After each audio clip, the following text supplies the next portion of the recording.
जब भी कोई इंसान जिम स्टार्ट करता है तो वो किसी से मोटिवेशन लेके या किसी का फिजिक देख के जिम का करियर अपना स्टार्ट करता है। तो जब मैं अपना जिम का करियर स्टार्ट किया था, वो भी अराउंड 2 से 3 साल पहले का बात है, तब मैंने जिम्स में कुछ मिस्टेक्स किया था जिसकी वजह से मेरा ग्रोथ, मसल ग्रोथ या मेरा प्रोग्रेशन अफेक्ट हुआ था। सो आज के वीडियो में हम लोग उसी टॉपिक को लेकर बात करने वाले हैं और मैं आपको बताने वाला हूँ मेरा पर्सनल मिस्टेक्स क्या था जिसे आपको कभी रिपीट नहीं करना चाहिए अगर आप एक ड्रीम फिजिक बनाना है या आप एकदम कोई गोल अचीव करना चाहते हैं।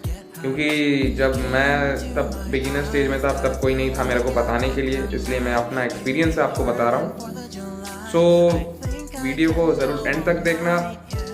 और इस चैनल के ऊपर हम लोग fashion, fitness, lifestyle, dating advice और बहुत कुछ को लेकर बात करते हैं। और अगर आपको इन टॉपिक्स के बारे में और जानना है तो मेक श्योर आप सब्सक्राइब बटन को दबा दीजिए और बेल आइकन को भी प्रेस कर दीजिए।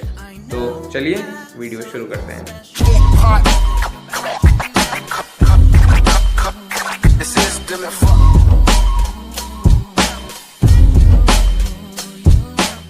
नंबर 1, सबसे बड़ा और सबसे कॉमन मिस्टेक होता है hitting on only one muscle group. देखिए भाई, हम लोग के इंडिया में नहीं, बाहर भी सबको एक ही मसल ग्रुप के बारे में पता है। जब भी आप जिम में जाते हैं सब भी मतलब जब भी आप जिम में शायद 2 या 3 महीना आपका हो जाता है, सभी मतलब बाहर आपके दोस्त या आपका फैमिली पूछते हैं कि आपका बाइसेप दिखा या ट्राइसेप दिखा। ये पर्टिकुलर 2 मसल ग्रुप हैं जिसको अगर कोई जिम जाता भी नहीं है तो उन लोगों को पता है कि जिम जाने से ये दोनों ही होता है, ठीक है। सो मैंने जिम्स में जब मैं पहले गया था, मैं यही गलती किया था कि मैं सिर्फ 1 साल अपने बाइसेप्स के ऊपर ही फोकस किया था। मैंने दूसरा मसल ग्रुप मतलब उतना टच ही नहीं किया। मैं तो लेग्स तो अपना टच ही नहीं किया था 1 साल तक। बैक फिर भी टच किया था, शोल्डर फिर भी किया था, पर बाइसेप्स था मेरा मेन। और मैंने तो एब्स को तो एकदम बिल्कुल फोकस नहीं किया। इसकी वजह से जब मैं बड़ा जिम में शिफ्ट हुआ तो मेरे को बहुत दिक्कत हुआ, क्योंकि वहाँ पे मेन जो एक्सरसाइज होता है या कंपाउंड मूवमेंट होता है मैंने वो अवॉइड कर दिया और इसका वजह से मेरा बॉडी भी ग्रो नहीं हो पाया। तो इसलिए मेरे को फिर से बिगिनिंग से स्टार्ट करना पड़ा और इसमें मेरा बहुत ही नुकसान हुआ। तो मेरा एडवाइस ये है कि भाई कभी जिम्स में जाके सिर्फ एक ही मसल ग्रुप को फोकस मत कीजिए, क्योंकि अगर आप उसको ही फोकस करेंगे तो सिर्फ वही स्ट्रांग होगा और बाकी आपका बॉडी का जो मेन मसल्स है जैसे लेग, बैक, वो वीक हो जाएगा और इससे आपका पूरा बॉडी का स्ट्रेंथ एकदम ही कम हो जाएगा।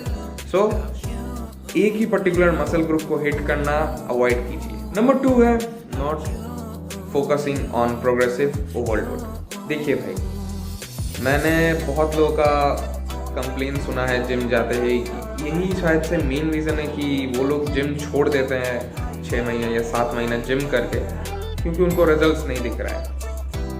अब देखिए, हम लोगों का मसल्स के ऊपर आप जितना स्ट्रेस डालेंगे हम लोगों का मसल्स उतना ही ग्रो होगा। मानो कि एग्जांपल मैं आपको दे के समझाता हूँ कि सोचिए आप चेस्ट का पहला वीक में 40 kg से 10 रेप्स मार पाते हैं, ठीक है।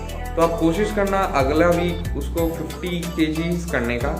आपका जितना भी रेपिटेशन कम हो, 8 हो या 7 हो, पर वेट बढ़ाने का, क्योंकि मसल्स को फिर एक स्ट्रेस फीलिंग आएगा और जैसे ही मसल स्ट्रेस में आएगा या उसके ऊपर लोड आएगा तभी मसल ग्रो करेगा। ये गलती मैंने पर्सनली किया था कि मैं सिर्फ एक ही वेट से अपना 1 साल या 6 महीना 8 महीना एक सेम वेट से मारता था और मेरे को लगता था कि वो ग्रो होगा, पर नहीं हुआ। उसके बाद मुझे समझ में आया। सो प्रोग्रेसिव ओवरलोड को अपना रूटीन में हमेशा ऐड कीजिए, वरना आपका मसल ग्रोथ बिल्कुल नहीं होगा। और यही मेन रीज़न है कि बहुत लोग जिम छोड़ देते हैं। सो अगर आप देख रहे हैं कि आपका ग्रोथ नहीं हो रहा है तो आप प्रोग्रेसिव ओवरलोड को ज़रूर इम्प्लीमेंट कीजिए और आप झटाक से देख पाएंगे कि आपका ग्रोथ हो रहा है। तो 3 पॉइंट है लैक ऑफ फोकस। मैंने बहुत सारे अंकल आंटी या लड़का लड़की को देखा है कि वो सिर्फ जिम जाते हैं फ़ोटो खींचने के लिए या फ़ोन पे बात करने के लिए, इंस्टाग्राम पे टेक्स्ट करने के लिए या किसी के साथ गप्पे लड़ाने।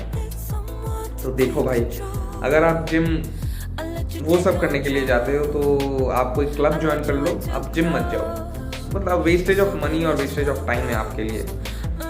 और अगर आप वर्कआउट को लेके सीरियस हो, आप वर्कआउट के बाद भी बात कर सकते हो किसी के साथ, या इंस्टाग्राम पर आप फोटो भी खींच सकते हो, पर अपना वर्कआउट कंप्लीट करके करो। और मैंने ये सुना है कि बहुत लोगों को दिक्कत होता है कि कोई अगर बात कर रहा है साइड में, उन लोगों को वर्कआउट, अपना माइंड मसल कनेक्शन उन लोगों का अच्छा नहीं बन पाता। तो मैं सजेस्ट करता हूँ हमेशा अपना हेडफोन कैरी करना, ताकि आप हेडफोन कान में लगा के गाना चला देना, और उसके बाद बाहर जो भी हो रहा है आपको कोई फर्क नहीं पड़ेगा, आप अपना वर्कआउट में फोकस कर पाएंगे। तो focus is the main important thing जो आपके वर्कआउट में आपको लाना चाहिए। अगर आप ये नहीं ला पाए, आपका माइंड मसल कनेक्शन नहीं बन पाया, आपका बॉडी ग्रो नहीं करेगा, बिल्कुल नहीं करेगा। नंबर 4 और द मोस्ट इम्पोर्टेंट थिंग है द डाइट। देखिए भाई, मैंने 1 से 1.5 साल तक सिर्फ जिम किया है, मतलब सिर्फ जिम मतलब उस टाइम में मैंने सिर्फ जिम किया था और जो मन किया था वो खाया था। मैंने अपने डाइट में कोई चेंजेस नहीं लाया था, जिसमें मेरे को अपने बॉडी में ज़्यादा फर्क दिखा नहीं। मतलब मेरा पेट, मतलब एब्स के सेक्शंस के वहाँ पे वो एक्स्ट्रा लेयर ऑफ फैट तभी भी था और मेरे को रिजल्ट्स नहीं मिला था उतना। तो आपको ये याद रखना चाहिए कि आपका 40% बॉडी डिपेंडेंट रहता है एक्सरसाइज पे और 60% रहता है डाइट पे। सो अगर आप डाइट पे फोकस नहीं कर रहे हो, आप सुट्टा पी रहे हो, आप खाना खा रहे हो, जो मन बाहर का खाना ये कर रहे हो, तो जो भी कर रहे हो, तो उससे आपका बॉडी ग्रो नहीं होगा। तो सबसे पहले इन चीज़ों को अपने डाइट से हटाइए, क्योंकि अगर आपने इन चीज़ों को डाइट से नहीं हटाया तो आपको रिजल्ट्स उतना देरी में मिलेगा और आपका प्रोग्रेस उतना स्लो हो जाएगा। तो 5th है, मैंने पहले पॉइंट में ही इसके बारे में बताया, अवॉइडिंग कंपाउंड मूवमेंट्स। मैं जब जिम जाता था, मैं तब पहले छोटा जिम में जाता था, तो वहाँ पे आपका स्क्वाट्स का जो मशीन होता है या प्लेस जगह होता है जहाँ स्क्वाट्स मारते हैं, तो वहाँ पे वो नहीं था, या मेरे को डेडलिफ्ट भी वहाँ पे सही तरीके से नहीं सिखाया गया था। तो इन दोनों को मैंने ठीक से नहीं सीखा, तो मेरा ओवरऑल बॉडी का डेवलपमेंट अच्छे से नहीं होता। फिर जब मैंने बड़ा जिम में शिफ्ट किया तो मुझे समझ में आया कि इन दोनों का महत्व अपने बॉडी के ऊपर क्या होता है। सो कभी भी कंपाउंड मूवमेंट्स अवॉइड मत कीजिए। अगर आप हफ्ते में कोई भी मसल ग्रुप को 2 बार हिट कर रहे हैं तो आप एक दिन उसमें ज़रूर कंपाउंड मूवमेंट रखिए, क्योंकि कंपाउंड मूवमेंट आपके ओवरऑल बॉडी के डेवलपमेंट के लिए बहुत ही ज़रूरी है। और अगर आप कंपाउंड मूवमेंट अवॉइड कर देते हैं तो आपका बॉडी एकदम ही वीक रह जाएगा और वो फिजिक लेके कोई फ़ायदा नहीं होगा। सो कंपाउंड मूवमेंट को अपने रूटीन में ज़रूर ऐड कीजिए। नंबर 6 और आखिरी पॉइंट है इनकरेक्ट मील। देखिए भाई, इनकरेक्ट मील का मतलब क्या है कि मैंने किसी बंदे या बंदी को देखा है कि वो जिम जाने से 10 मिनट पहले केला खा लेते हैं और उनको लगता है उससे उनको एनर्जी मिलने वाला है। देखिए भाई, आपका बॉडी को फूड डाइजेस्ट करने में एटलीस्ट 2 से 3 घंटा टाइम लगता है। वो कोई मशीन नहीं है कि आप उसको कोई खाना या कुछ भी अंदर घुसा है वो झर करके निकाल के एकदम हो गया, वो ऐसा नहीं है। तो अगर आप कुछ भी खा रहे हैं वो खाओ, मतलब जिम जाने से पहले एटलीस्ट 2 घंटा या 2.5 घंटा पहले खाइए वो, ताकि आपको उस चीज़ जो आप खाते हैं उससे आपको एनर्जी मिले। क्योंकि अगर आप उसको 10 मिनट या 15 मिनट पहले खाएंगे तो आपको सिर्फ लगेगा ही कि आप वो खा रहे हैं, उससे आपको कोई फ़ायदा नहीं होगा या एनर्जी नहीं मिलेगा। और इससे जब आप इंटेंस कोई वर्कआउट करेंगे इससे आपको दिक्कत होगा, आपको उल्टी आने का चांसेस ज़्यादा है और आपका माथा घूमने का भी चांसेस ज़्यादा है। सो मील का प्रॉपर टाइमिंग बहुत ही ज़रूरी है। सो यही था मेरा द टॉप 6 मिस्टेक्स जिससे मैं अपना जिम का करियर शुरू किया था, उसके बाद मैं समझा हूँ। सो अगर आपको वर्कआउट रिलेटेड और वीडियो चाहिए तो नीचे ज़रूर कमेंट करके बताना कि कौन से टॉपिक्स के ऊपर चाहिए। मेरे को इंस्टाग्राम पे ज़रूर फॉलो कर देना और हम लोग का बाकी प्लेलिस्ट भी चेक कर लेना। और until then, from Dev and team, piece.